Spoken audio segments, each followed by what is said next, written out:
Dimanche 25 septembre 2022, bonjour à toutes, bonjour à tous, merci de nous rejoindre sur Gulf TV Africa. C'est un nouveau numéro de votre émission Morning Live, une émission qui nous permet d'analyser, de décrypter, de décortiquer les sujets d'actualité au plan national et international. Et parlant d'actualité, il y en a eu assez cette semaine, vous le savez. Mais aujourd'hui, nous allons nous intéresser à deux grosses actualités. Il s'agira en premier lieu de l'analyse du discours du Premier ministre intérimaire du Mali, le colonel Abdoulaye Maïga, à la tribune des Nations Unies avec ses antériorités. Vous suivrez dans un instant les avis de nos débatteurs sur ce discours net, précis, franc, consistant, honorifique, magistral et surtout sans fioriture d'Abdoulaye Maïga, le Premier ministre par intérim du Mali. Il a abordé plusieurs points dans son discours, notamment le conflit Mali-France, dont l'accusation de la France pour soutien au terrorisme au Conseil de sécurité, l'affaire Mali et les 49 mercenaires ivoiriens, la réaction du secrétaire général des Nations Unies, Antonio Guterres, qui dit que les 49 mercenaires arrêtés au Mali ne sont pas des mercenaires. La CEDEAO et Embalo Sissoko qui menacent le Mali de sanctions. Bref, tout est passé au pays fin dans ce discours. Nous y reviendrons dans un instant avec nos invités. Et comme deuxième sujet, il sera question de la Russie et l'affaire des céréales et engrais. La Russie et l'Ukraine ont signé un accord sur les exportations de céréales à Istanbul vendredi dernier. L'accord devrait permettre une sortie par la mer Noire de céréales ukrainiennes bloquées par la guerre et l'allègement des entraves à l'exportation de grains et engrais russes. Un ouf de soulagement ou non, à qui profite-t-il? La question sera également abordée avec mes débatteurs qui sont déjà en plateau avec moi. J'ai juste à ma gauche M. Couillet-Martin, il est président du mouvement des États-Unis d'Afrique, le panafricaniste. M. Rouillet, bonjour. Monsieur Couillet. Monsieur Couillet-Martin, oui, voilà. Monsieur Couillet, bonjour. Bonjour, chers journalistes, bonjour. Merci d'accepter notre invitation. Merci, je dis bonjour à tout le plateau et merci pour votre invitation. Merci également de répondre à notre invitation. De l'autre côté, il y a Aristide Kanoussou, journaliste à Gulf TV Africa. Aristide Kanoussou, bonjour. Ulrich Assogwakwe, bonjour, bonjour à tous. En face de vous, Valentin Adiboucha, consultant média. Valentin Adiboucha, bonjour. Bonjour Ulrich, bonjour le plateau, bonjour amis téléspectateurs. Et juste à ma droite ici, Joachim Kamaldine. Kamaldine, bonjour. Bonjour Ulrich, bonjour le plateau et puis bonjour nos amis téléspectateurs. Nous allons à présent rentrer dans le vif du sujet, mais permettez qu'on suive très rapidement le bulletin de l'information du Morning Live de ce dimanche 25 septembre. Allez-y. Mesdames et messieurs, bonjour. C'est un plaisir de vous retrouver pour cette édition. Nous démarrons donc avec la Guinée. Le président en exercice de la CEDEAO, Umaru Sissoko Embalo, dans une récente déclaration médiatique, a menacé la Guinée-Conakry qui, dit-il, à l'instar du Mali, ne serait pas en train d'obtempérer aux instructions donc de la CEDEAO concernant les délais prescrits par l'institution sous-régionale pour le retour à l'ordre constitutionnel et la remise du pouvoir aux civils. La Guinée a naturellement réagi par la voix de ses forces armées, une réaction à la limite de l'outrage, comme vous allez vous en apercevoir. Suivez. Nous avons suivi la sortie médiatique du président de la conférence des chefs d'État aujourd'hui sur les zones de RFI. Avant tout, nous regrettons cette sortie solitaire, irresponsable et inappropriée à l'égard du peuple souverain de Guinée. Comme vous le savez tous, la fonction de président de la conférence des chefs de l'État est d'une grande exigence et ne voudrait pas que l'on estime que ce statut donne le droit de parler et de décider en lieu et place de ses pairs avant même de leur avoir consulté. Depuis son arrivée à la tête de cette institution respectable, le président Embalo s'illustre dans ses prises de position personnelles au mépris de ses homologues présidents. D'abord, le bon sens et le respect de notre sous-région voudraient que l'on s'abstienne d'organiser des sommets de la CEDEAO en dehors des terres d'Afrique de l'Ouest. La jeunesse consciente africaine pleure dans son âme que son sort et sa situation soient décidés d'avance par quelqu'un et à des milliers de kilomètres. Cela démontre clairement aussi le manque de rigueur en soi à certains moments. à lui entendre et à le prendre au mot. En imposant à ses pairs la tenue de ce sommet en dehors de son espace géographique, son leadership aura permis de donner l'occasion aux autres de ne pas nous prendre au sérieux, à moins que ce ne soit son objectif. Dès lors, il est donc permis d'inviter le patron des chefs de l'État de la CEDEAO, comme il le prétend, à œuvrer davantage pour l'honneur et la grandeur de nos peuples. Qu'est-ce qui nous a été proposé pour une sortie de transition, à part le calcul arithmétique de jours et de mois? La situation guinéenne n'est-elle pas la résultante de l'inaction et du mutisme de la CEDEAO dans l'accompagnement de faits dans la violation de la Constitution? Nous assimilons cet acharnement au fait que les actions de rectification institutionnelle en cours dans notre pays soient du mauvais goût pour certains qui voudraient nous replonger dans les erreurs du passé. Chaque pays a ses réalités et nous assumons les nôtres. C'est la raison pour laquelle nous avons consulté l'ensemble des forces vives de la nation pour proposer un contenu à notre transition. Il est important qu'il y ait un peu de retenue dans certaines prises de parole pour ne pas se donner un spectacle aux yeux du monde. On ne peut malheureusement pas se permettre de parler comme des acteurs des réseaux sociaux pour comptabiliser le nombre de vues. Nous ne permettrons à personne que la presse soit la voie par laquelle un responsable choisira pour parler de notre pays et en profiter pour s'accorder du crédit en disant des choses qui n'ont jamais fait l'objet d'échanges.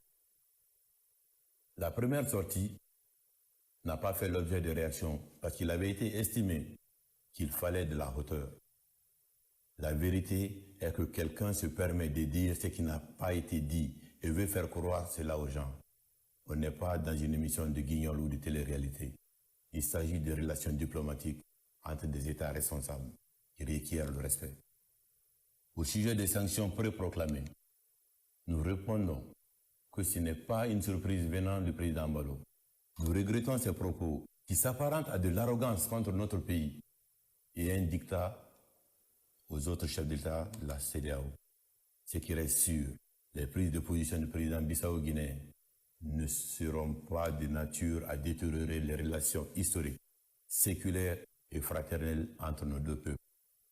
Nous trouverons en cette période de transition la force, le caractère et l'union sacrée qui nous permettront d'aboutir à la mise en place d'institutions fortes qui résisteront au temps et à la tentation des hommes. Nous voulons à cette période cruciale pour notre pays pouvoir compter sur l'accompagnement de tous les partenaires sous l'égide de nos frères de la CEDEAO. Je vous remercie. Ils ont reçu leur billet d'avion mardi des mains de la ministre de l'Enseignement supérieur et de la Recherche scientifique. Ils sont au total 79, ayant bénéficié de la bourse coopération. Leur destination, c'est le Maroc pour certains et la Russie pour d'autres. Ils vont approfondir leurs études dans différentes filières indispensables pour le développement et reviendront après pour exercer dans leur pays d'origine, ayant donc leur contrat signé entre le gouvernement béninois et eux-mêmes. Plus de précisions. C'est pour leur prodiguer des conseils avant de les envoyer recueillir des connaissances en dehors du pays que la rencontre de ce mardi s'est tenue. Ils sont 79 bénéficiaires au total, 38 pour le Maroc et 41 pour la Russie qui bénéficient de la bourse de coopération. Lorsque vous allez dans ces pays, vous avez notre représentation à travers la mission diplomatique, l'ambassade qui est là. Vous devez aller parce que c'est le territoire béninois là-bas. Il y a toute une administration béninoise mise en place là-bas pour s'assurer de ce que vos intérêts sont préservés et que vous n'êtes menacés par quoi que ce soit. Et continuer de faire de diffuser une bonne image donc, du pays à l'extérieur. Ce n'est pas aller à l'extérieur pour rentrer dans le suivisme. Si les gens sont nus, vous allez devenir nus, marcher nus, non. Chacun a sa culture. Et c'est la diversité qui fait la richesse des cultures et la richesse des peuples. Donc si vous allez, c'est sûr que vous allez pour une formation. Et les formations, ce n'est pas tout ce qu'on nous offre que nous prenons. Nous regardons et nous voyons qu'est-ce qui est en cohérence avec les priorités de l'État. Et c'est dans ce sens-là que nous sélectionnons nous-mêmes certaines filières. La ministre Éléonore Yaïla-Décrin a remis de façon symbolique un cartable à chaque étudiant, cartable qui contient 4 documents essentiels. Le billet d'avion, il y a l'attestation de bourse qui précise l'université, la filière. Il y a également une copie de la loi. Nous avons fait copie de la loi que nous avons insérée dans le cartable. Et ensuite, nous avons l'engagement citoyen que chacun doit signer. Le pays, à travers la vidéo qui a été montrée, vous dit qu'il y a beaucoup de préoccupations et beaucoup de situations pour lesquelles vous êtes utiles. Et c'est pour cela que c'est avec beaucoup d'admiration, beaucoup de fierté que nous vous envoyons en mission, en espérant que vous allez revenir les mains fertiles, les mains pleines de compétences. Je ne veux pas simplement des diplômes, les mains pleines de compétences. Ce voyage, les bénéficiaires de cette bourse l'effectuent avec leurs parents. Ils s'en réjouissent et entendent combler les attentes. Nous vous promettons de donner le meilleur de nous-mêmes. Nous vous promettons de ramener les compétences comme il le faut. Et nous vous promettons d'honorer ce pays qui nous donne la chance d'aller, de poursuivre nos études. Pour la destination Russie, le voyage se fait dès ce mercredi. Ceux qui vont au Maroc partiront le 3 octobre prochain. Le ministère des Affaires étrangères et de la coopération est également aux côtés des bénéficiaires pour relever le défi. Et voilà pour ce bulletin d'information. Merci à vous de nous avoir suivis. Retour en studio pour le décryptage du premier sujet à l'ordre du jour à présent. Le Premier ministre, je l'annonçais tantôt, le Premier ministre intérimaire du Mali, le colonel Abdoulaye Maïga, était à la tribune des Nations Unies ce 24 septembre et a répondu avec manière aux détracteurs du Mali. Mais quel discours, quelle élégance, quelle prestance, quelle brillance intellectuelle malienne. La première question s'adresse à M. Kouillet. Monsieur Kouillet, vous avez certainement suivi le Premier ministre intérimaire du Mali à la tribune des Nations Unies où il s'adresse son message. Il a parlé d'abord de la forme. On va parler d'abord de la forme de son discours. Qu'est-ce que vous pensez de son discours, le discours du Premier ministre intérimaire du Mali? Merci, chers journalistes.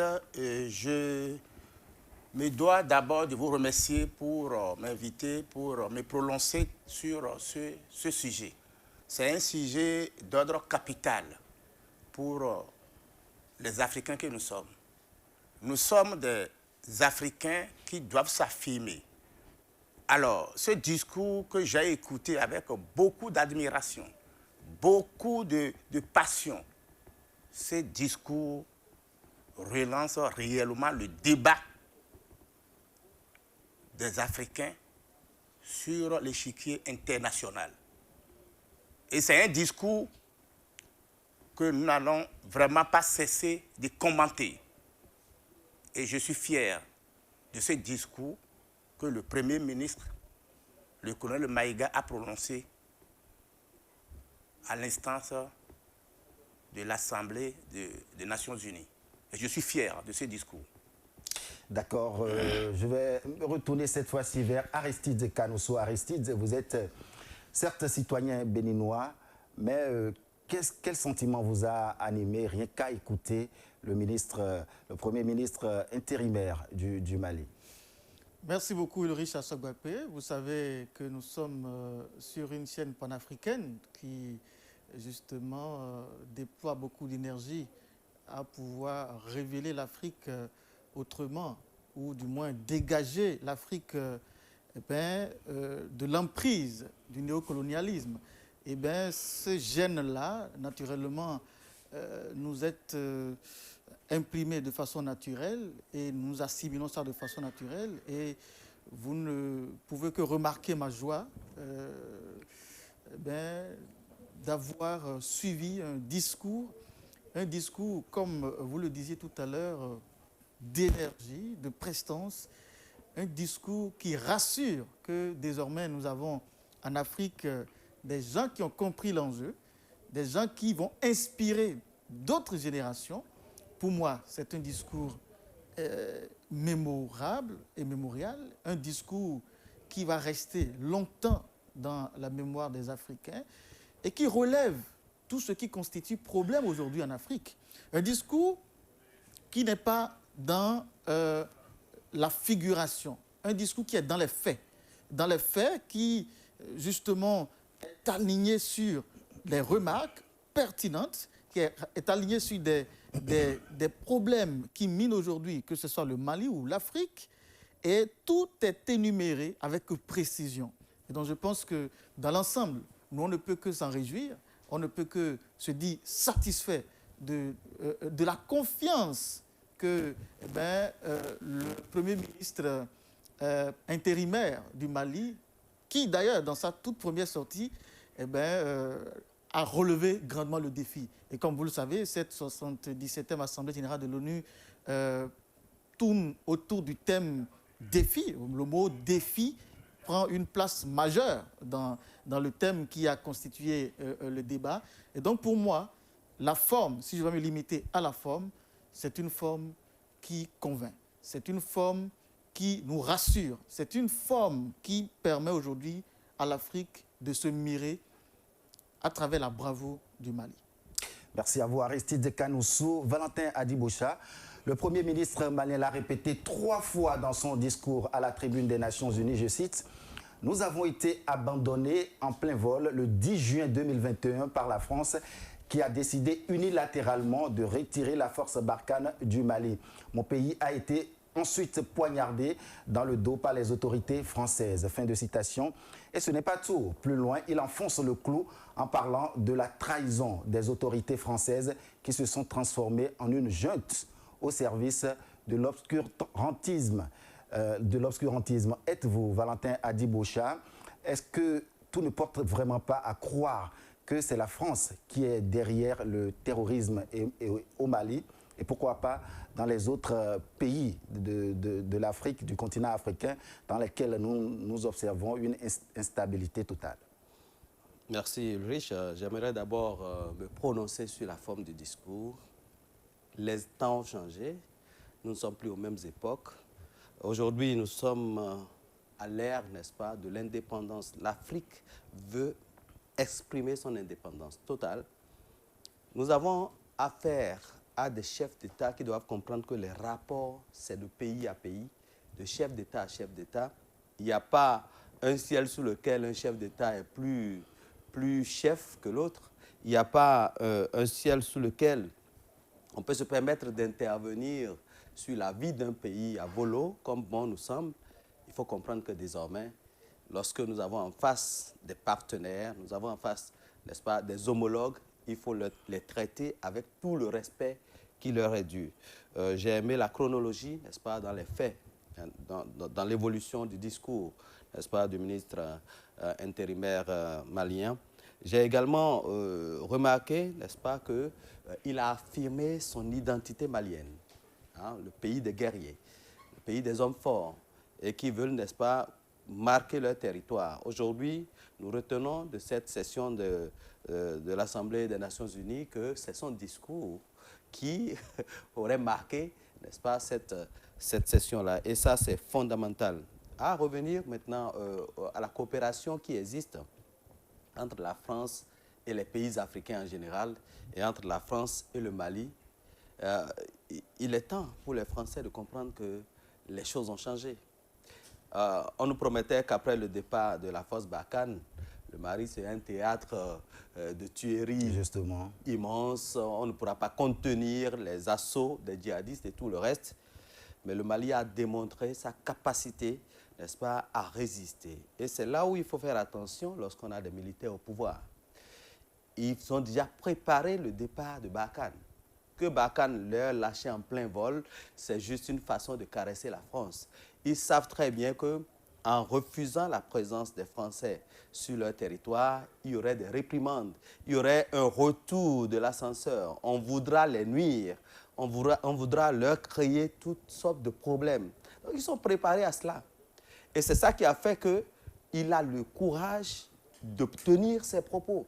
Parce qu'aujourd'hui, les pays européens doivent comprendre que l'Afrique n'est plus ce terrain sur lequel on vient faire des expériences. L'Afrique n'est plus ce terrain où on vient tester les armes de guerre. L'Afrique n'est plus ce terrain où on peut tout se permettre.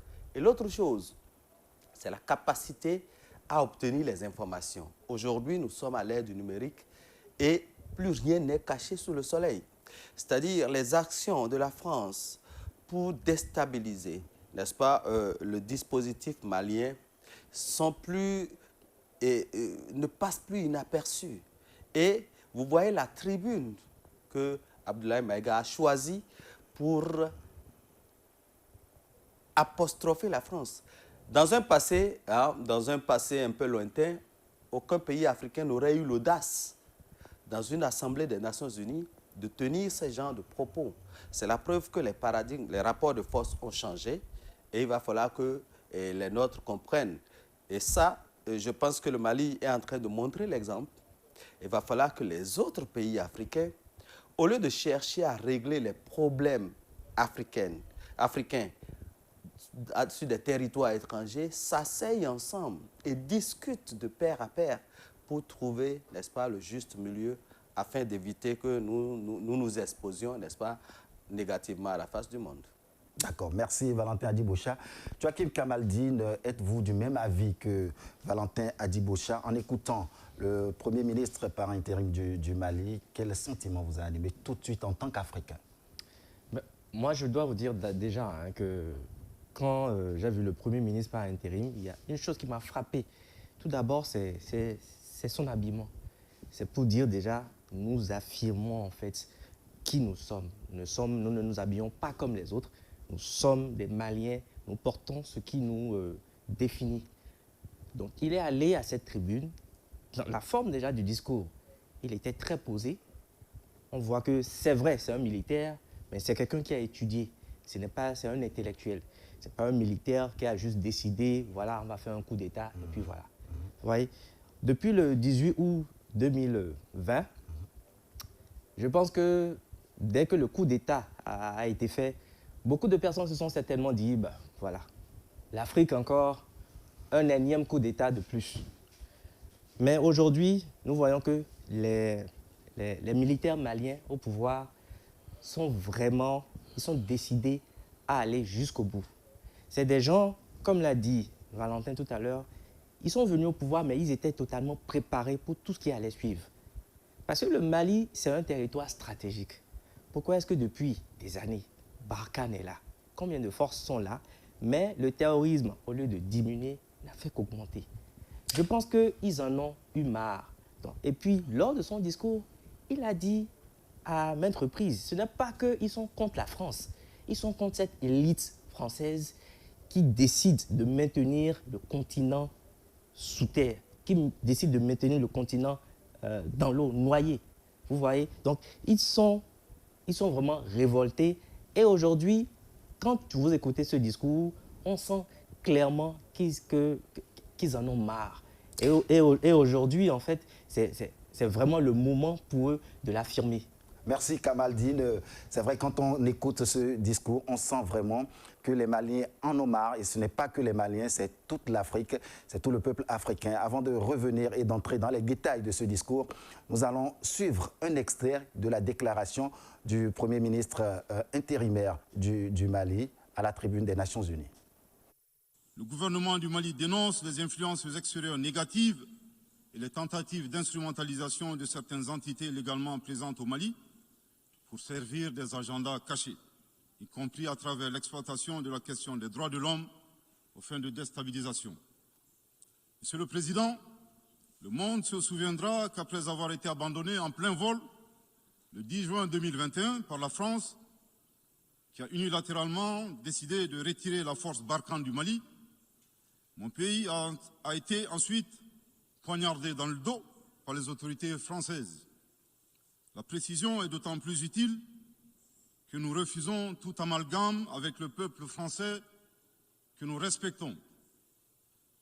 Les autorités françaises, profondément anti-françaises, pour avoir régné les valeurs morales universelles et trahi le lourd héritage humaniste des philosophes des Lumières, se sont transformées en une junte au service de l'obscurantisme. Je répète, les autorités françaises profondément anti-françaises, pour avoir régné les valeurs morales universelles et trahi le lourd héritage humaniste des philosophes des Lumières, se sont transformées en une junte au service de l'obscurantisme.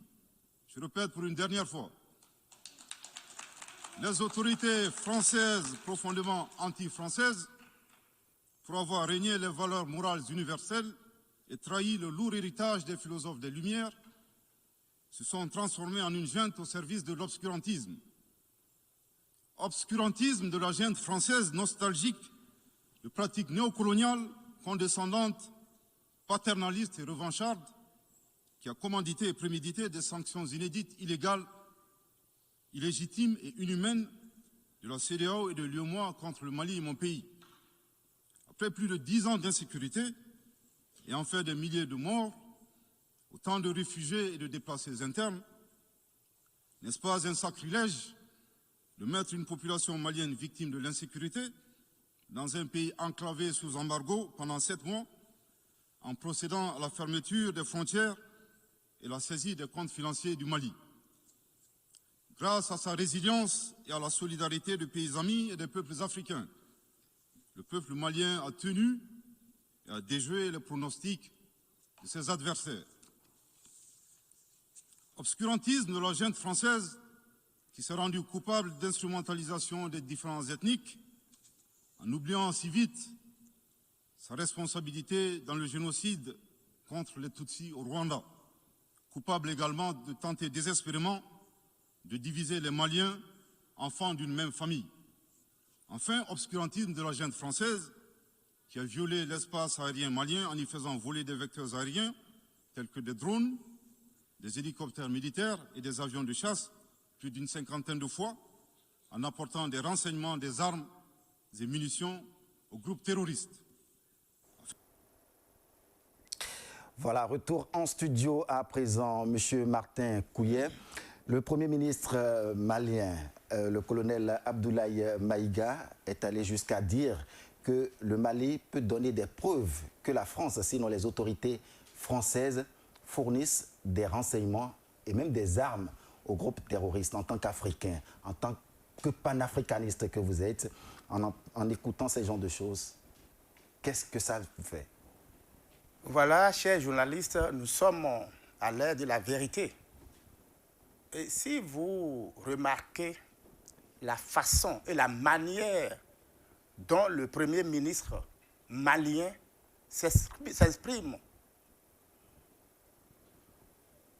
vous devez comprendre qu'ils en ont véritablement marre.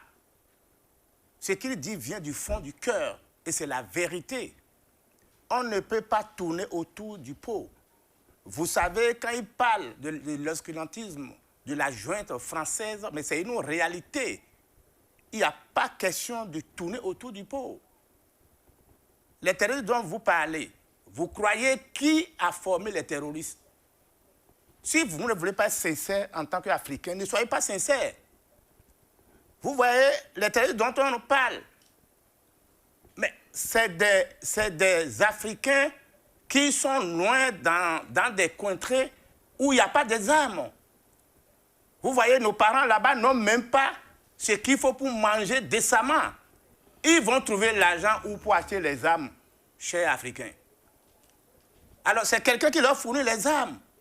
Et vous savez, vous devez comprendre, nous sommes dans un monde de force. Aujourd'hui, les Français ont besoin de nos ressources du sous-sol. Qu'est-ce qu'il faut faire en ce moment-là précis? Les Français ont organisé le terrorisme en Afrique. Ils sont à la base. Vous voyez tout ce que vous voyez, il y a quelqu'un derrière. Sinon, si vous ne posez pas la question, où est-ce que nos parents qui sont dans les contrées restent là? Où est-ce qu'ils ont trouvé les armes? Ils les ont achetées comment? Les 4x4 qui roulent, les véhicules qui roulent, qui les a fournis les véhicules? Mais pourquoi vous perdez votre temps à chercher ce que vous connaissez? Ou bien vous ne voulez pas vous dire la vérité en tant qu'Africain? Alors, donc vous confirmez que le Premier ministre est en train de dire, c'est ce que tu connais, c'est ce que je connais. Parce que je sais que mes parents dans les contrées là-bas n'ont pas de l'argent pour acheter les armes. Ils n'ont pas d'argent pour acheter les 4x4 qui nous roulent. Alors, il faut s'aimer. Il faut s'aimer la zizanie au sein de ce peuple malien pour pouvoir profiter de leur richesse. C'est de ça qu'il s'agit. Au moment où il y a la guerre, c'est eux-mêmes qui vont vous appeler si vous voulez que nous vous aidons. Nous allons venir. En ce moment, vous vous rapprochez d'eux. Ils arrivent chez vous. Ils installent leur base militaire. Ceux qui sont chargés de chercher les ressources, de les charger dans les camions avec pelle sont à part. Non, les Africains, je ne comprends plus rien. Si jusqu'à là où nous sommes, vous n'êtes pas capables de savoir ce qui se passe avec notre continent, là, ça ne vaudrait pas la peine. En ce moment où vous vous rapprochez d'eux pour dire venez nous sauver, venez nous aider, ils viennent avec tout l'arsenal qu'il faut. Ils installent leur base. Et là, ils vont choisir. C'est là où il y a les vraies richesses. Ils vont choisir là comme leur base. Et c'est en ce moment-là que ceux qui sont chargés de piller dans l'histoire du sous-sol sont en train de travailler. Et les autres sont en train de pavaner comme s'ils étaient là pour contrôler les djihadistes. Le vrai problème est là. Depuis que Barkhane est là, depuis que la force française est sur le territoire malien, les djihadistes se sont reculés ou bien ils s'augmentent davantage. Mais c'est eux-mêmes les djihadistes, c'est ce qu'il faut comprendre. Et vous voyez, c'est ce que le Premier ministre a dit. Mais c'est ce qu'il est en train de dire. Puis ils aussi sont des militaires aussi. Ils sont sur le terrain avec eux. Ils voient ce qui se passe. Et les civils qui sont au pouvoir ne sont pas au front. Vous voyez, le président malien Assimi Goïta, il était au front aussi. Il a vu, c'est parce qu'il a vu qu'il ne pourra plus supporter. Et c'est pour cela que moi j'ai apprécié le coup d'État du Mali. Le coup d'État du Mali s'est passé dans un contexte spécial. La prise du pouvoir. La prise du pouvoir. Moi, je suis prêt pour ça. Lui n'est pas venu, il n'est pas venu au pouvoir par l'opportunisme. Il y a une situation réelle. Voilà. Et il est venu pour régler cette situation réelle. Vous avez des bandits à la maison. Ils sont venus pour vous dépouiller de vos biens. Et vous voyez tout cela et vous vous taisez pour dire ils sont des Français. Non, ils sont des ennemis des Français.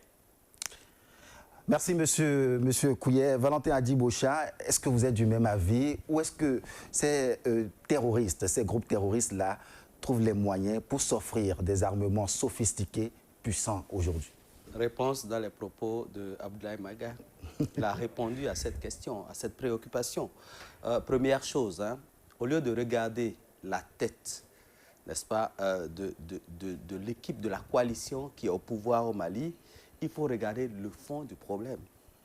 Première chose, on continue de les regarder comme des militaires qui ont fait un coup d'État. On continue de les recevoir, de les voir comme des perturbateurs de la démocratie, sans savoir que les réels perturbateurs de la démocratie, ce sont les politiques qui font l'apologie du troisième mandat.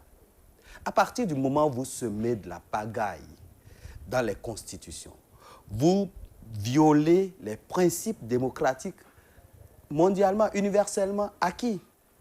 Et il l'évoque. À partir du moment où vous refusez, par exemple, de faire le jeu de la France, à partir du moment... Regardez, par exemple, je prends 2 cas d'école.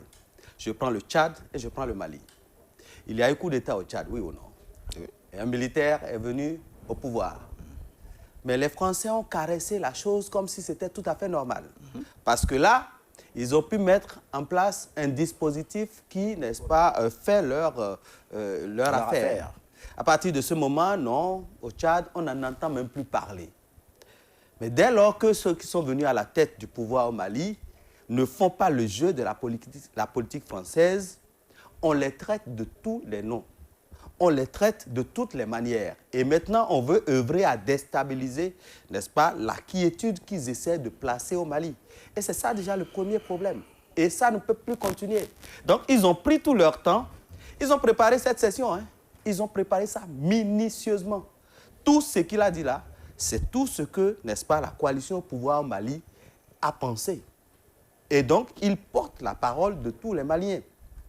Ce qu'il a dit là, vous avez vu, ceux qui ont applaudi dans la salle, il y en a qui sont des chefs d'État aussi et qui se retrouvent dans le discours du Premier ministre malien.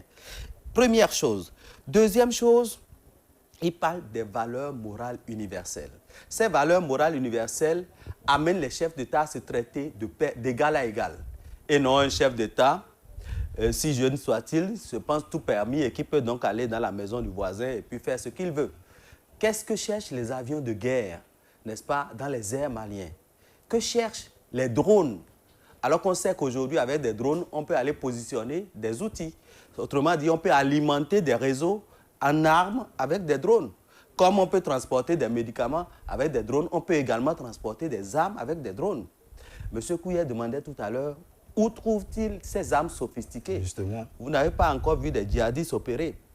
Vous savez, ils ont des drones, des djihadistes, ils ont des drones. On a pu intercepter des drones même ici.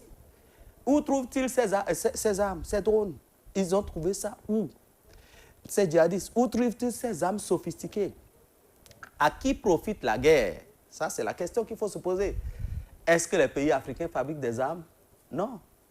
Alors, il y a des puissances comme les États-Unis, la France, l'Angleterre, l'Allemagne, qui ont des armes, qui fabriquent des armes et qui ont besoin qu'il y ait des champs de guerre pour pouvoir expérimenter leurs outils. À partir de ce moment, l'instabilité de l'Afrique vient de là-bas. On nous a parlé de la guerre en Irak parce qu'il y aurait, n'est-ce pas, des présences d'outils nucléaires, d'armes nucléaires en Irak. Après, les mêmes personnes sont venues nous dire que c'était une erreur, mais on a déjà réussi à semer la pagaille en Irak. On a parlé, n'est-ce pas, de la présence, n'est-ce pas, des mêmes causes en Libye. On a déstabilisé la Libye, on a tué Kadhafi et aujourd'hui, on ne contient plus toute la pagaille qui s'est semée dans cette partie de l'Afrique. Et aujourd'hui, allez vous renseigner, les chiffres d'affaires que fait Total, n'est-ce pas, sur le territoire libyen, c'est énorme.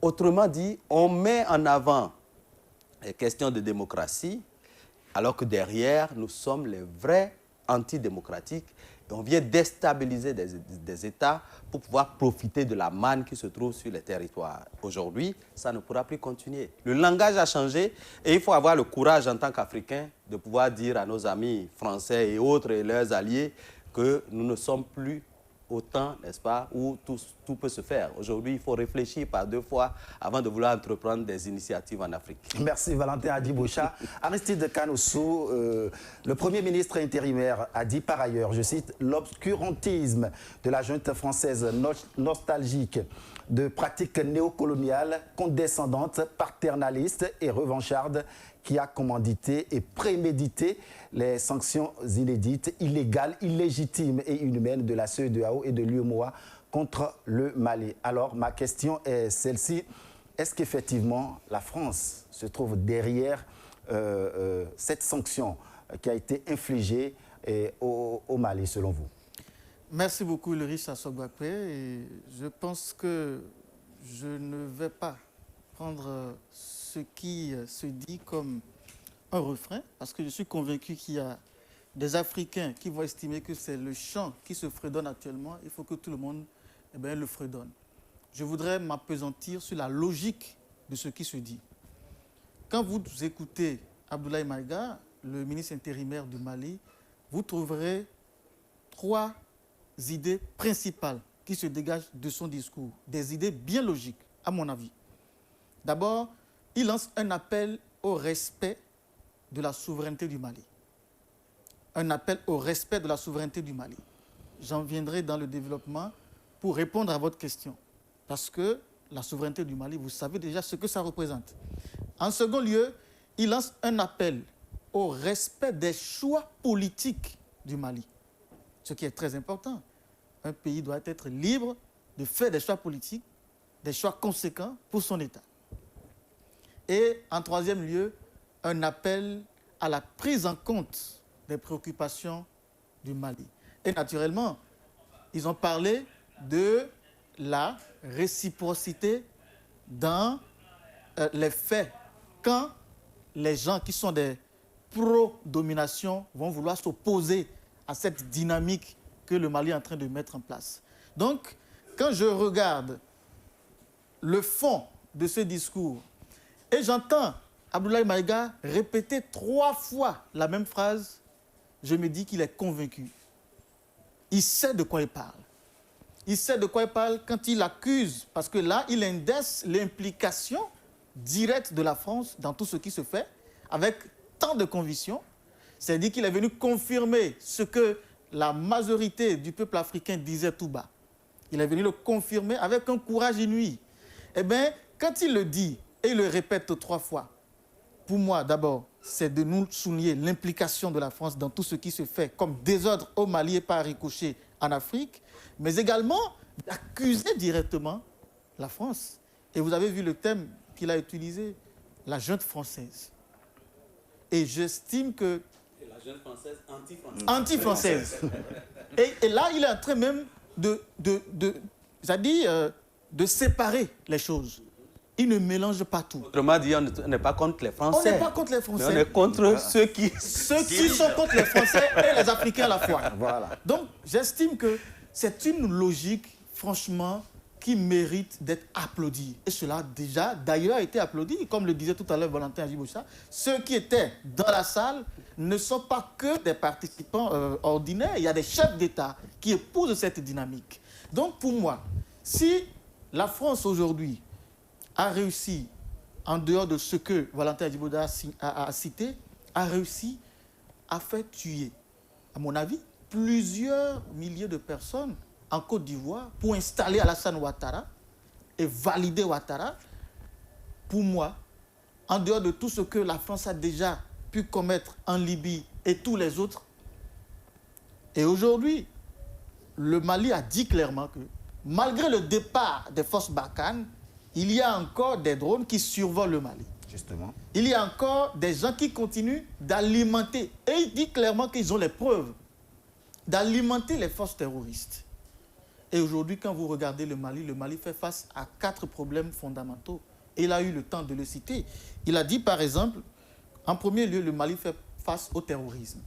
En second lieu, le Mali fait face au conflit communautaire manipulé.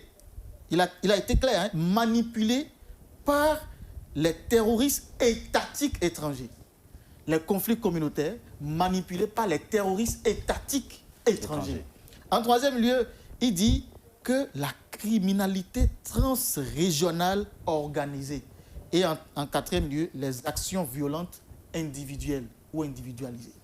Quand vous mettez tout ceci ensemble, vous verrez que dans la plupart des cas, la force étrangère, qui n'est que la force française ici, a une part plus élevée. À qui profite tout ceci? La question a été posée tout à l'heure. Donc j'estime que si nous trouvons la réponse à ceci, la réponse nous la connaissons tous.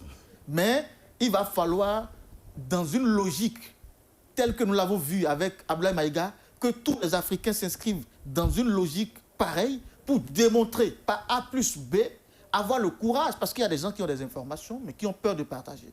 Avoir le courage aujourd'hui de le dire et de mettre à nu cette France-là qui continue de vouloir mettre l'Afrique sous son joug et que l'Afrique devienne tout simplement indépendante.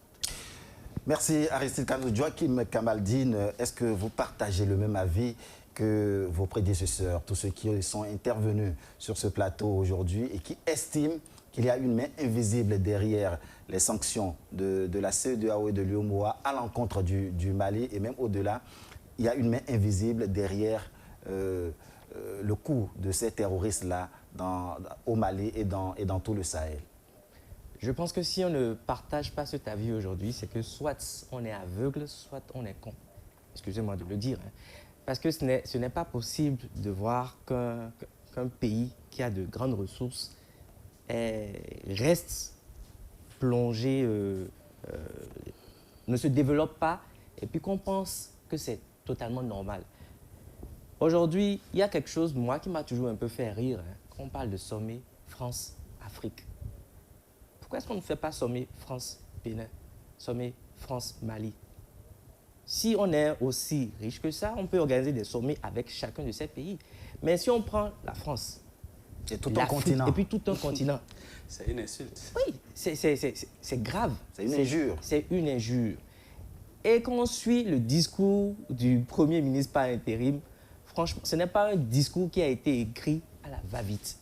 C'est un discours, ils ont pris le temps d'examiner les mots que cette junte française, je cite, profondément anti-française. Franchement, c'est un thème pour lequel il faut applaudir. Parce que à l'écouter, on sent que ce n'est pas quelque chose, comme je l'ai dit, qui a été écrit. Et puis, il est venu faire ce discours à la tribune de l'ONU. Cette même tribune qui n'est pas une tribune où on vient forcément dire la vérité. Mais ils sont venus rétablir ça. Quand je dis on vient forcément dire la vérité, je rebondis sur les propos de Valentin tout à l'heure qui dit qu'à cette même tribune, je me rappelle, en 2003, le secrétaire d'État américain, encore paix à son âme, si on peut le dire, il n'est plus, Colin Powell, qui venait affirmer qu'il y avait des armes de destruction massive en Irak. Ces mêmes déclarations qui ont donné le top à la guerre qui a fait des millions de morts. Après, pour venir dire que non, on s'est trompé. Bon, tous ceux qui sont morts là, en fait, on en fait quoi? On s'est trompé, c'est fini. Vous voyez maintenant, aujourd'hui, parce que la Russie décide de faire son intervention, tout le monde veut jeter, je ne sais pas, l'opprobre sur la Russie. Donc, c'est un peu pour dire qu'ils sont allés à cette tribune pour venir un peu rétablir la vérité. Je pense que le Mali aujourd'hui a décidé de vraiment prendre les choses en main et de s'opposer à ceux qui ont décidé que leur pays n'évolue pas. Ce n'est pas possible qu'aujourd'hui, justement, dans cette contrée-là, je ne sais pas si vous connaissez le professeur Mukenge, si je ne me trompe pas, c'est un gynécologue. On l'appelle le réparateur des femmes. Bien sûr. Franchement, quand vous suivez le document, il a été prix Nobel de la paix en 2018. Franchement, quand vous suivez l'historique de ce monsieur, c'est impressionnant. Quand il raconte ce que ces terroristes qui sont financés par les puissances étrangères, ce que ces terroristes viennent semer comme dégâts dans les villages, surtout au niveau des femmes, comment est-ce qu'ils déstabilisent des familles entières, mais c'est horrible ce qui se passe. L'Afrique est toujours sous le joug de cette puissance-là qui décide de nous maintenir dans le sous-développement en nous faisant des trucs qui sont humainement impossibles. Ce n'est pas possible, c'est pas normal parce qu'il y a beaucoup de non-dits, beaucoup de choses que nous ne voyons pas. Quand vous êtes vraiment, parce qu'eux, ils sont militaires, quand vous êtes sur le terrain, je ne suis pas militaire, mais quand même, nous sommes journalistes et puis nous faisons des recherches pour nous assurer que ce que nous venons dire est quand même est vrai, est vérifié. Est justifié. Vous voyez, donc, il y a trop de conneries, excusez-moi le thème, qui se passe. Et ces personnes qui décident aujourd'hui de venir à la face du monde pour dire la vérité, on ne peut pas leur en vouloir. Ils veulent défendre leur pays. Son discours était vraiment, c'est un discours panafricaniste. Et je pense que ici, étant une chaîne panafricaniste aussi, nous adhérons entièrement à ce discours. Mais nous n'adhérons pas juste pour adhérer. Il faut analyser le fond. Quand vous analysez le fond et la forme de ce discours, c'est un discours, je pense, qui va retentir pour des générations et des générations encore à venir. Des années. Merci Kamaldine Joachim. Valentin Adibouchard, je me retourne vers vous. Le colonel Abdoulaye Maïga, vers la fin de son discours, a prodigué 2 conseils aux nostalgiques de la domination. Et c'est le second conseil qui m'intéresse, moi. Il dit, je cite, « Revoyez vos copies, revoyez vos modèles, revoyez vos logiciels pour intégrer le changement de mentalité et l'évolution du monde dans vos grilles de lecture et d'analyse. Sortez du passé colonial et entendez la colère, la frustration, le rejet qui remonte des villes et campagnes africaines et comprenez que ce mouvement est inexorable. » Fin de citation. Est-ce une bonne leçon que donne le Premier ministre malien aux colons? Des mots pas qu'aux colons et à leurs sbires. Le chef d'État qui continue, n'est-ce pas, de faire la volonté du colon. Revoyez vos logiciels, revoyez vos copies, revoyez vos comportements, revoyez votre façon de réfléchir l'Afrique. Parce que jusqu'aujourd'hui, on pense que la conférence de Berlin continue d'avoir droit de citer en Afrique. La conférence de Berlin a été tenue il y a près de 300 ans. On ne peut pas continuer par jouir. C'est-à-dire, on pense que, regardez, on a dit que le Congo, par exemple, le Zaïre, est la zone la plus riche en minerais au monde. Mais allez voir comment le pillage se fait. Depuis l'invasion belge, passé par l'invasion française, les Allemands aussi ont tenté, et tous ceux-là se partagent la main. Mais le Zaïre, le Congo, la RDC est dans quel état aujourd'hui? Revoyez vos copies, c'est de tout ça qu'on parle. Revoyez vos copies parce que vous n'avez plus affaire à des gens qui vont se laisser manipuler. Les mentalités ont changé. Vous avez vu, depuis, les problèmes de la Libye ont commencé quand? Quand la Libye a commencé par parler de l'Union monétaire africaine. Et Kadhafi était prêt à mettre près de 80%, n'est-ce pas, de la capacité financière nécessaire à implémenter cette monnaie-là. Quand ils ont vu qu'il est passé à cette vitesse, ils ont dit attention, si on ne disjoncte pas ce monsieur, alors là, il risque de nous bloquer en Afrique. Ils ont disjoncté Kadhafi.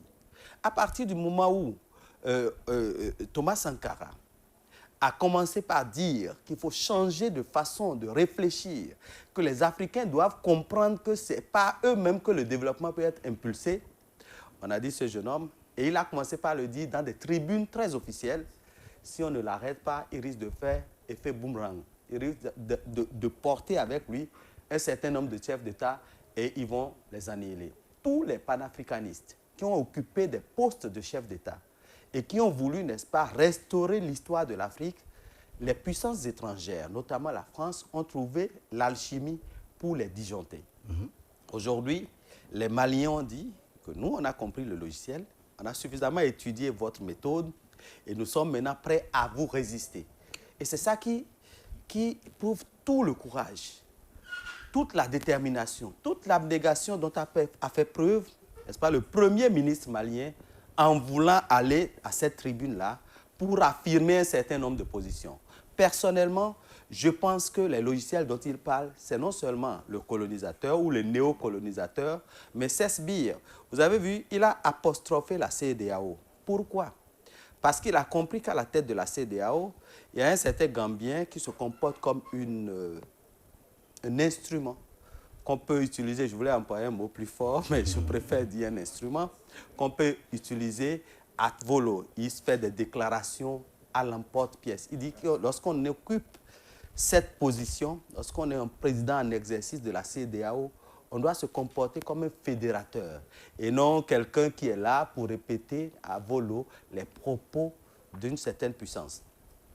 Il sait que ce qui pèse aujourd'hui dans la CEDEAO, c'est bel et bien le président ivoirien, le président le sénégalais, et c'est des gens par qui, n'est-ce pas, la puissance française essaie de réaffirmer son hégémonie dans l'espace CEDEAO. Et donc, changer les logiciels, c'est dire également à ses pairs que, attention, vous n'êtes plus ces gens-là qu'on peut utiliser à volo. Et manipuler. Et manipuler comme on le veut. Non, il faut arrêter de réfléchir comme ça. Il faut arrêter de penser l'Afrique comme ça. Il dit penser à la réalité du terrain, penser à la souffrance de nos populations. Imaginez-vous, si on n'avait pas déporté autant d'Africains en son temps, est-ce que nous ne serions pas à un certain niveau aujourd'hui dans le concert des nations? Est-ce que si on n'avait pas pillé l'Afrique tel qu'on l'a fait, nous ne serons pas à un certain niveau? Regardez les pays anglophones à comparer aux pays francophones. Regardez les pays francophones qui ne sont pas sous la monnaie francophone et comparez-les à des pays francophones qui sont encore sous le joug de la monnaie française. Regardez l'évolution de ces pays. Lorsque nous, aujourd'hui, on est en train, sous Yahi, on a eu quelque chose, des passages à niveau. Mais lorsque vous allez au Nigeria, c'est des trucs qui remontent de Mathusalem. Quand on parle, n'est-ce pas, des bâtiments de haut standing, lorsque vous allez au Kenya, c'est depuis les années 60. Mais aujourd'hui, nous en sommes où? Il est temps de changer le logiciel. Le logiciel dont on parle, ce n'est pas que pour les puissances étrangères. C'est d'abord, a priori et surtout, pour nous qui sommes ici, sur le territoire africain. Tous les chefs d'État africains doivent commencer par changer le logiciel, réfléchir autrement l'histoire et le devenir de l'Afrique. La jeunesse aujourd'hui, qu'est-ce qu'on fait pour impulser, n'est-ce pas, une nouvelle dynamique à cette jeunesse-là? Autant de préoccupations autour desquelles nous devons véritablement nous asseoir et réfléchir. D'accord. Martin Couillet, les mentalités ont changé, les choses ont évolué, les dirigeants africains parlent de plus en plus, en tout cas certains, parle de plus en plus, arrive à dénoncer des choses, à l'instar justement du Premier ministre intérimaire du Mali. Mais apparemment, les dirigeants français ne veulent pas comprendre. En tout cas, ils ne veulent pas s'en apercevoir. Oui, et chers journalistes, il y a des choses que vous devez comprendre. Nous sommes sur le terrain de la bataille. C'est la guerre. Vous voulez que les Français meurent de faim? Non, je ne comprends pas si les Africains commencent à poser encore des questions comme ça. Parce qu'il faudrait que le logiciel dont on parle change dans notre mentalité. Les Français doivent manger. Les Français... Les Italiens leur ont dit qu'ils ne sont pas une puissance. Ouais. S'ils étaient une puissance, ils allaient laisser les Africains avec leur monnaie. Merci. Donc, est-ce que vous voyez ça un peu? Les Français doivent vivre. Les Français doivent se comporter comme une puissance. Si vous voulez que les Français quittent la position qu'ils occupent aujourd'hui au niveau des Nations Unies, je ne sais pas, ils occupent 4e position de la puissance ou je ne sais pas. Si vous voulez qu'ils reviennent aux 27e position, alors empêchez-les alors de venir voler chez vous. C'est de ça qu'il s'agit. Mais ils ne pourront plus continuer par voler éternellement. Vous connaissez vos ennemis. Vous savez, il y a un jeune entraîneur camerounais qui s'appelle Rigobert Song. Il amenait son équipe pour pouvoir gagner. Et puis, ils vont accéder à la Coupe du Monde. Il a utilisé une expression. Il dit, quand vous savez que vous êtes en danger, c'est que vous n'êtes plus en danger. Quand vous savez que vous êtes en danger, ça veut dire que c'est fini, vous n'êtes plus en danger, vous prenez vos dispositions. L'Afrique doit prendre les dispositions pour mettre hors d'état de nuire les Français. Je parle des autorités françaises. On n'a rien à foutre avec le peuple français. Le peuple français avec nous, on s'entend bien. Mais vous voyez, les autorités françaises, si même ceux qui volent en Afrique profitent, les Français vivent mieux que ça. Ça ne profite qu'à quelques élites. C'est pourquoi il y a des milliardaires façon en France. C'est ceux qui sont au pouvoir en France, les dirigeants français. C'est eux qui sèment la zizanie en Afrique. La jeune française, ce sont eux. Et si vous constatez, en tant que panafricanisme, pourquoi Sarkozy pouvait venir tuer Kadhafi en Afrique? Vous connaissez le plus bandit des chefs d'État français, c'est Sarkozy. Et vous le savez tous, vous ne voulez pas le dire. Pas en ces termes peut-être. Pas en ces termes, ok, je suis d'accord avec vous. Mais le plus bandit des chefs d'État français, c'est Sarkozy, qui a trouvé la Libye pour venir tuer Kadhafi, qui voulait mettre en valeur toute l'Afrique, imprimer une monnaie africaine. Et ils savent que Kadhafi a la capacité de le faire. Il faudra trouver un moyen pour le liquider. Donc c'est comme ça qu'ils ont liquidé Kadhafi. Et ça, si on retourne un peu en arrière, il faut réveiller la conscience de la jeunesse africaine. Et qui est en train d'imprimer cette réveil africaine, c'était Thomas Sankara. Et qu'est-ce qu'il fallait faire? Il faut l'éliminer vite. Est-ce que vous voulez qu'on fasse la comptabilité de crimes des autorités françaises en Afrique? Et pourquoi des intellectuels que vous êtes, des historiens que vous êtes, vous devez déjà sortir un livre? Vous devez sortir... Non, je parle d'une manière... C'est sincère. C'est ce que je dis. Vous devez déjà imprimer des livres, en commençant par ceux qui n'ont pas tué depuis l'indépendance, comme Giriclis Olympio. Ainsi de suite, venant sur Centrafrique. Et commencez par citer les crimes français en Afrique, les crimes français en Afrique jusqu'à la date d'aujourd'hui et de Kadhafi. Vous devez comprendre que l'Afrique n'a qu'un seul ennemi, les autorités françaises. Et qu'est-ce qu'il faut faire en ce moment-là? Toute l'Afrique devait s'aligner derrière le Mali. Aujourd'hui, toute l'Afrique, tous les chefs d'État, je m'excuse, s'ils sont des peureux, au moins ils ont trouvé un garçon sur leur chemin. Justement, moi, j'allais dire justement ce comportement de la CEDEAO. En fait, l'objectif de la CEDEAO devait être pacifier le Mali. Avant maintenant de réfléchir à comment opérer la transition.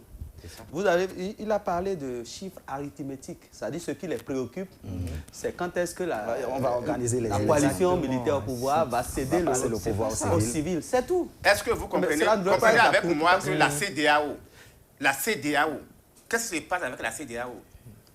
Mais celui qui est secrétaire général de la CEDEAO, il faudrait que ce soit quelqu'un que la France maîtrise. Celui qui est le président en exercice de la CEDEAO ou Union africaine, il faudrait que ça soit quelqu'un que la France maîtrise. Vous savez, ceux qui vous ont colonisé, c'est qui? Ce n'est pas les Français, c'est eux qui vous ont colonisé. Et vous avez voulu prendre votre indépendance. Est-ce qu'ils sont repartis avec la joie? Ils ne sont pas repartis avec la joie. Ils ne sont même pas repartis, en fait. Voilà, ils sont là, ils savent que sans l'Afrique, la France ne peut pas se développer, ne peut pas occuper la position d'aujourd'hui. Ce n'est pas moi qui le dis. Il y a des chefs d'État, même français, qui ont dit si jamais vous lâchez l'Afrique, vous serez en 20e. François Mitterrand l'a dit. Voilà, vous serez en 27e position.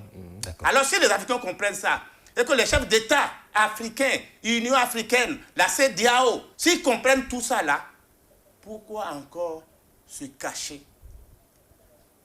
Ce n'est pas possible. Nous ne sommes pas... Justement, et même le changement de logiciel dont il parle, là, commence pas à parler à l'ONU. C'est de ça qu'il s'agit. Vous voyez, le secrétaire général de l'ONU, changer de logiciel. Le logiciel, c'est ça qu'il s'agit. Vous ne pouvez pas utiliser les médias pour nous répondre. Et je pense maintenant que la jeunesse africaine, si nos chefs d'État ne prennent pas leurs dispositions, alors la jeunesse africaine prendra sa responsabilité vis-à-vis de ceux qui constituent la menace pour l'Afrique. Les traîtres. Les traîtres. Et parmi les Africains que nous avions, les autres ont toujours ce que, paix à son âme, le général Mathieu Kérékou appelait l'impérialisme avec ses valets locaux. Merci. Monsieur Martin Kouyé parlait tout à l'heure, Aristide Kanoussou, de traite. Le Premier ministre par intérim du Mali n'a pas apparemment loupé au cours de ce discours ses détracteurs, les détracteurs du Mali, ennemis du continent africain. Dans son discours, même pas les ennemis couverts de peau d'agneau.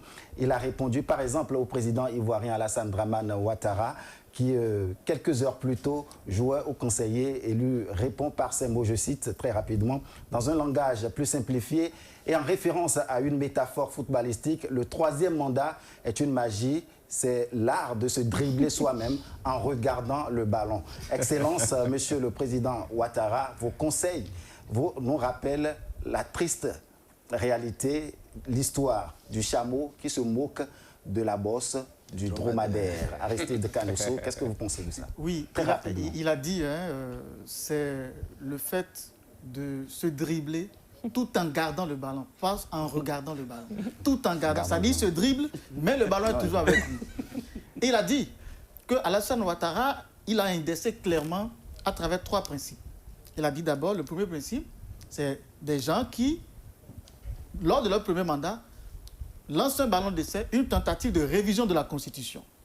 Lors de leur second mandat, font tout pour faire passer justement cette révision de la Constitution. Et au soir de ce deuxième mandat, le troisième principe, c'est de se présenter aux élections présidentielles, tout en violant la Constitution. Et le quatrième principe, bien évidemment, c'est la détraction, la chasse aux sorciers, aux opposants politiques qui, bien évidemment, vont opposer un refus à ce mandat-là. Et c'est en quelque sorte ce qui se passe en Côte d'Ivoire. Et il a dit clairement, il a fait savoir, il a dit, vous avez parlé de logiciel. Alassane Ouattara fait partie de ces gens-là qui doivent reformater le logiciel. Même le président de l'exercice de la CEDEAO, il lui a dit, lui, il est un chef d'État, il n'est pas un fonctionnaire. Or, le secrétaire général de l'ONU, lui, il est un fonctionnaire. Et lui aussi, il n'est pas un chef d'État. Donc, chacun n'a qu'à rester dans son rôle. Et c'est ce qui a souhaité. Parce qu'aujourd'hui, quand on dit que ceux qui sont venus au Mali, les 49 militaires ne sont pas des mercenaires, comment se fait-il, comment justifiez-vous le fait que ces gens-là viennent avec des identités comme, par exemple, je suis maçon, je suis soudeur, je suis menuisier, et vous rentrez sur le territoire de l'autre sans pouvoir justement faire preuve de certaines formalités. Il a même confondu le secrétaire général de l'ONU, celui-là qui doit aussi reformater son logiciel, en lui disant que dans un communiqué adressé ou dans une note adressée par, publiée par la MINUSMA, la mission des Nations Unies au Mali, il a été clairement dit qu'il n'y a pas de lien entre ces gens-là, ces militaires-là et l'ONU. Et comment se fait-il qu'aujourd'hui, ils se permettent le luxe de venir dire libérer les, ils ne sont pas des mercenaires. On a deux versions différentes d'une même organisation. Entre-temps, vous avez dit que vous n'avez aucun lien avec eux. Vous avez même dit que vous n'avez autorisé parce que les gens là ont dit que c'est vous qui avez autorisé leur arrivée sur le territoire. Et on vous a posé la question, vous avez dit que non, ce n'est pas vous.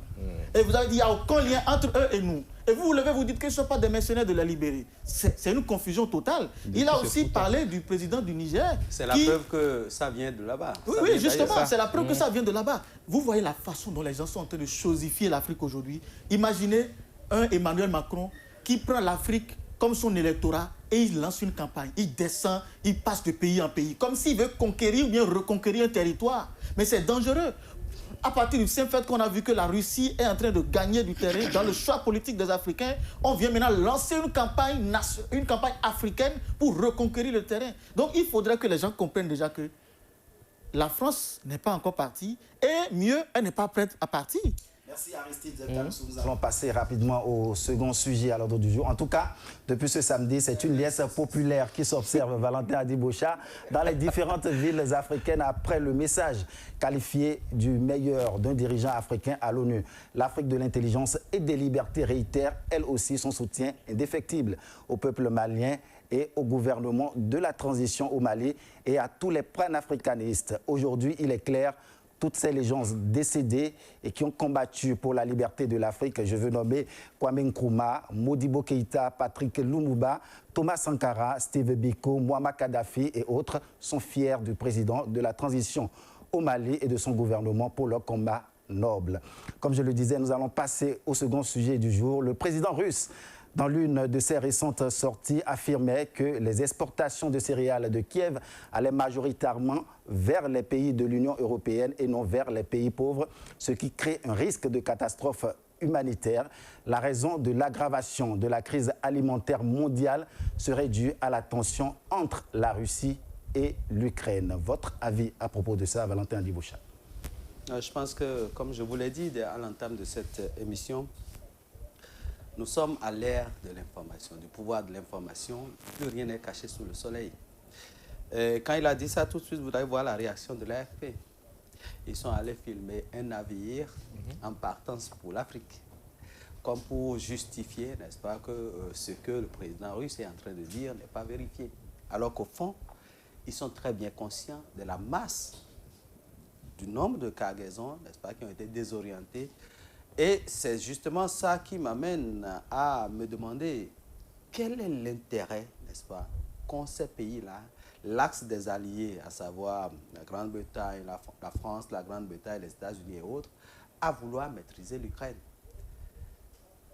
Cela voudrait dire que non seulement ils sont intéressés par le positionnement stratégique vis-à-vis de la Russie, mais ils sont également intéressés par ce qui se produit en Ukraine. Et Vladimir Poutine l'a dit, nous n'avons pas prédestiné, ces céréales n'étaient pas prédestinées, n'est-ce pas, aux pays européens, mais plutôt les pays en développement ou les pays sous-développés. Donc le détournement de ces céréales prouve que déjà même du côté, n'est-ce pas, de l'axe, il y a des difficultés à approvisionner en produits alimentaires leurs citoyens. Et donc, pour Vladimir Poutine, il ne faut pas seulement profiter de la présence il faut pas profiter de la présence militaire en Ukraine ou de la guerre en Ukraine pour détourner, n'est-ce pas, les repas ou bien les vivres qui devaient aller donc dans les pays en voie de développement. Je pense que c'est tout à fait justifié et puis c'est sur les chiffres que nous avons donc à prouver que la réalité est là et elle est têtue. Joachim Kamaldine, vendredi dernier, un accord a été signé par l'Ukraine et la Russie sur les exportations de céréales à Istanbul.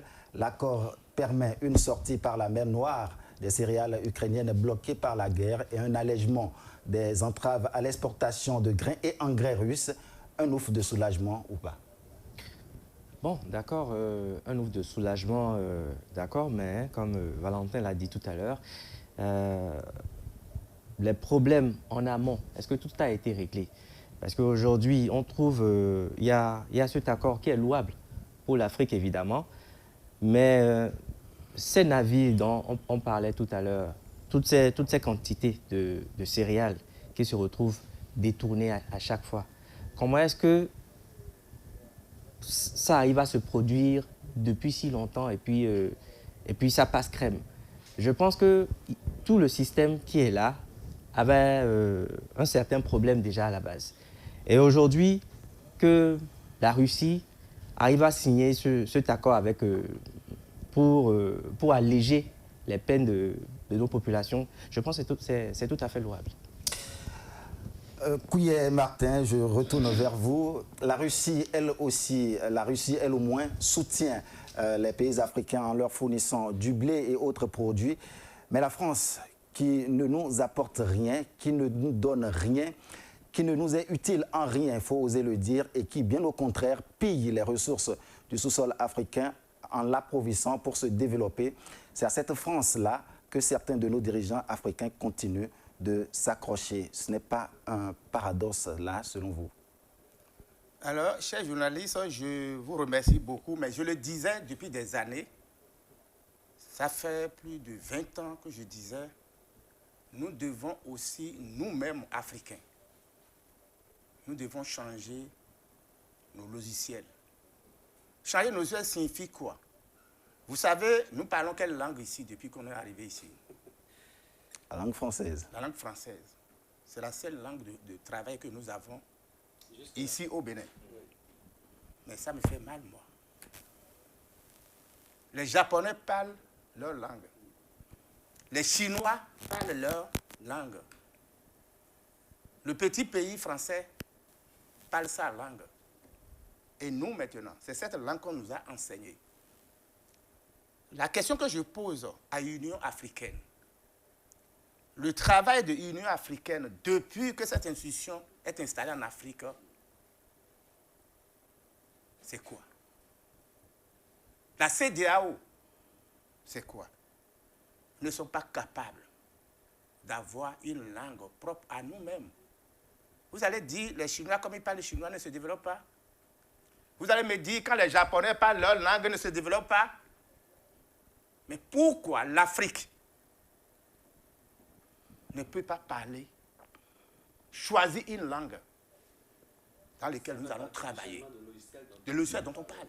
Changeons la langue. Nous ne pouvons pas continuer à parler le français en disant que nous ne voulons pas d'eux. Mais vous dites une chose, vous dites en fait encore son contraire. Moi, je n'aimerais pas venir ici parler la langue française. J'aimerais parler une langue africaine. Parce que nous avons besoin de nous comprendre. L'Afrique a plusieurs langues, c'est bon. C'est une diversité. Mais choisissons une ou deux langues du travail pour l'Afrique. Et lorsque je créais les États-Unis, le mouvement pour les États-Unis d'Afrique, paix à son âme, Kadhafi était en tournée africaine. Kadhafi était ici au Bénin. Bien sûr. Et j'ai été reçu par ses ministres, ses collaborateurs. Nous avons eu à parler. Ils sont partis en Libye. 3 mois après, ils sont revenus me voir. Ils étaient une délégation près de 12 personnes ou 15, je dirais, avec la télévision libyenne, avec la radio libyenne. Ils m'ont reçu à la cité Weiho. C'est pour me demander, nous vous avons suivi, nous avons vu tout ce que vous faites pour le mouvement pour les États-Unis d'Afrique. Nous voudrons savoir par quelle manière nous allons atteindre cet objectif qui vous tient tellement à cœur. Par quelle manière? Par quelle manière? Nous avons eu à le faire. On a fait ce débat avec près de 4 heures d'horloge. Je n'avais pas papier, je n'avais rien. Tel que je suis venu vous voir ici. Mais tout ce qui sortait de ma bouche, ce que ma langue délivrait, ils m'ont dit franchement, nous avons trouvé le chemin. Et c'est ce Kadhafi qui les a envoyés, qu'ils ont tué ça. Et vous voulez faire quoi maintenant? Donc c'est pour vous dire que nous devons chercher, l'Afrique doit maintenant chercher une autre langue. Et maintenant cesser d'envoyer les enfants étudier en France, parce que ce sont vos colonisateurs. Comment est-ce que vous allez garder la langue de colonisateur éternellement? Ça ne va pas. Et utiliser également sa propre monnaie. C'est sa propre monnaie. La monnaie, est-ce que ça c'est...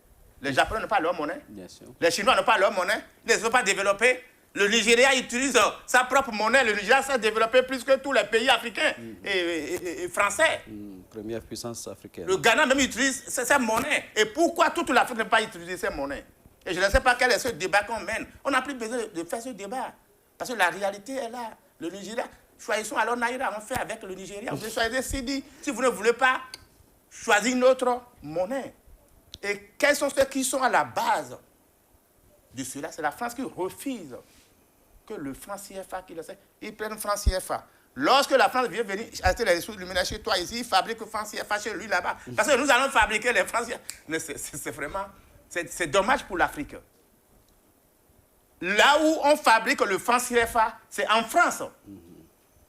Et quand les Français veulent chercher les ressources du sous-sol chez nous, ils fabriquent une partie de ce qu'ils viennent nous payer et ils viennent acheter des choses chez nous. Nous ne pouvons plus continuer comme ça.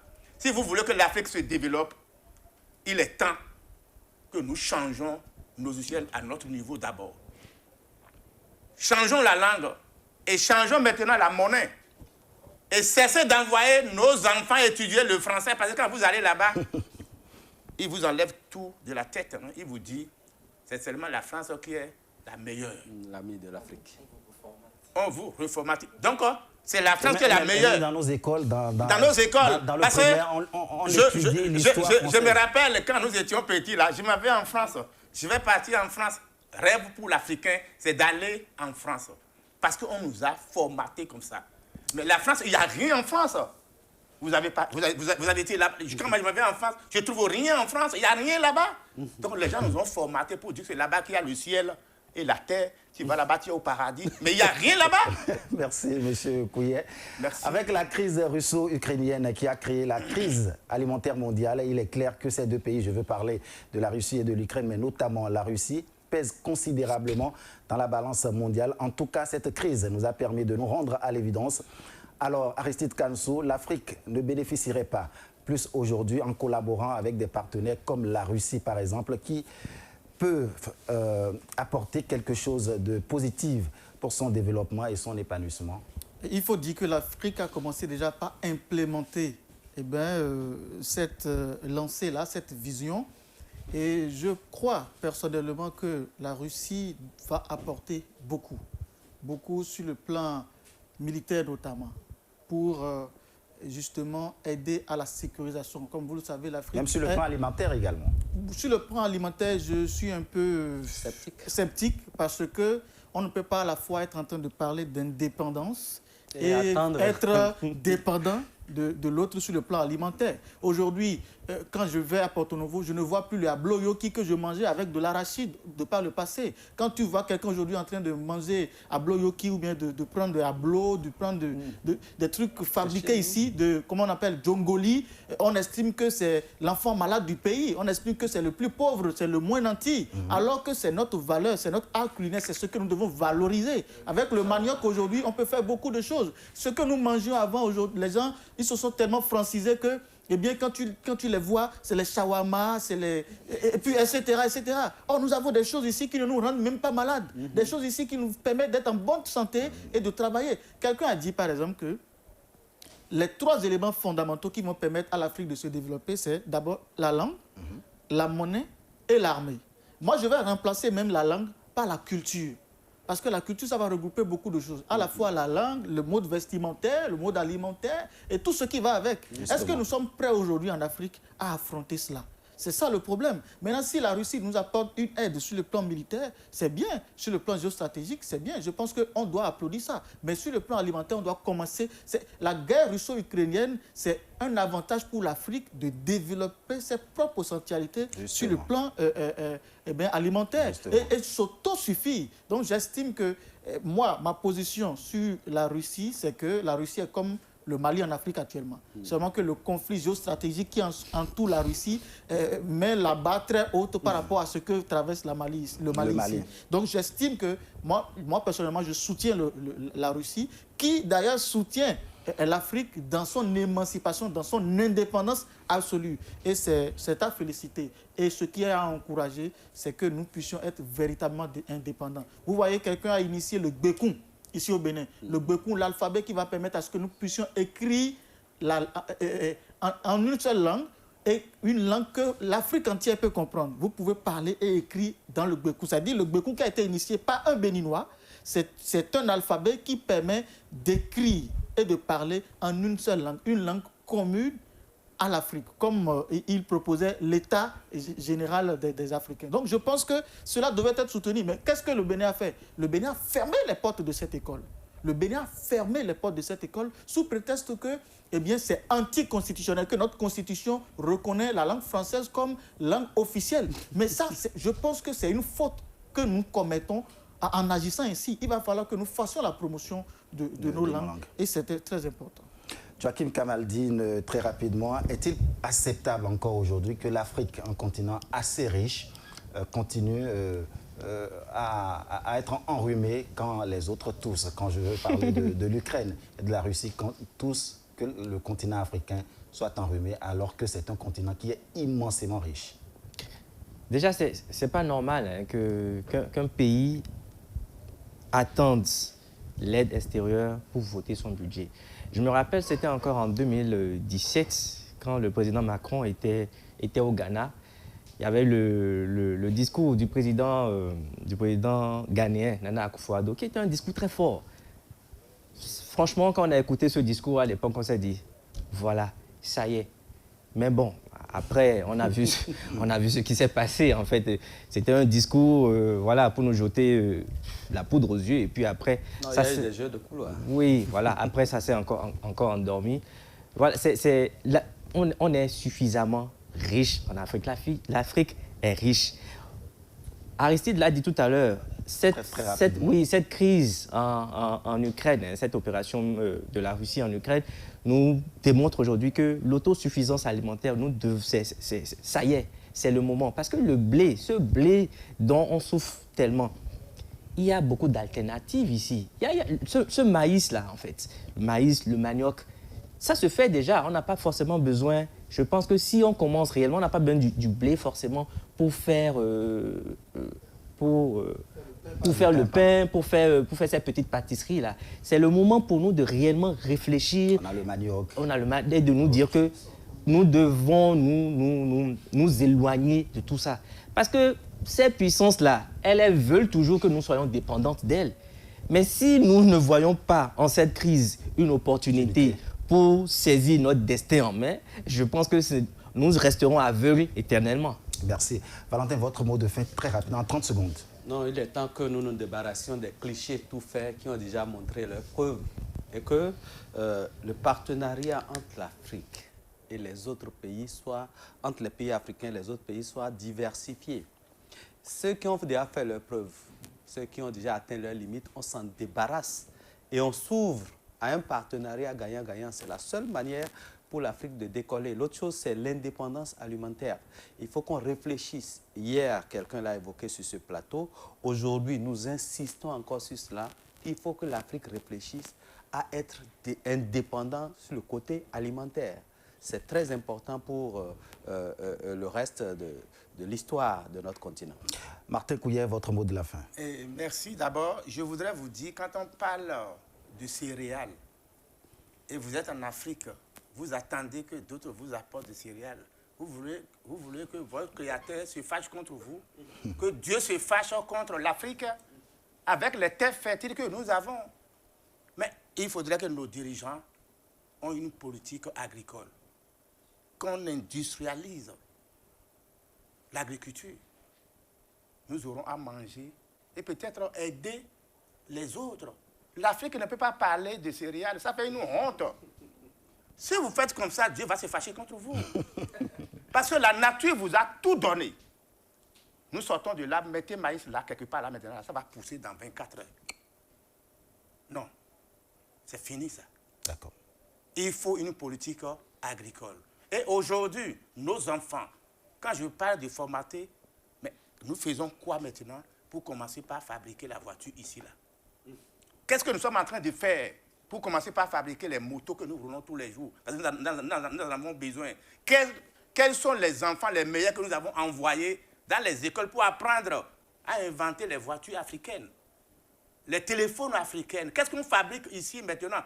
Vous croyez que les enfants africains ne sont pas intelligents pour les fabriquer? C'est parce qu'ils n'ont pas les moyens, on ne les a pas mis dans les mêmes dispositions. C'est ça, les États-Unis d'Afrique pour moi. Merci. Merci. Aristide, un dernier mot. Je voudrais saluer l'intelligence de l'Afrique des libertés. Parce qu'il faut le reconnaître, la mayonnaise, même si ça ne prend pas encore, les gens ont compris et ça va prendre.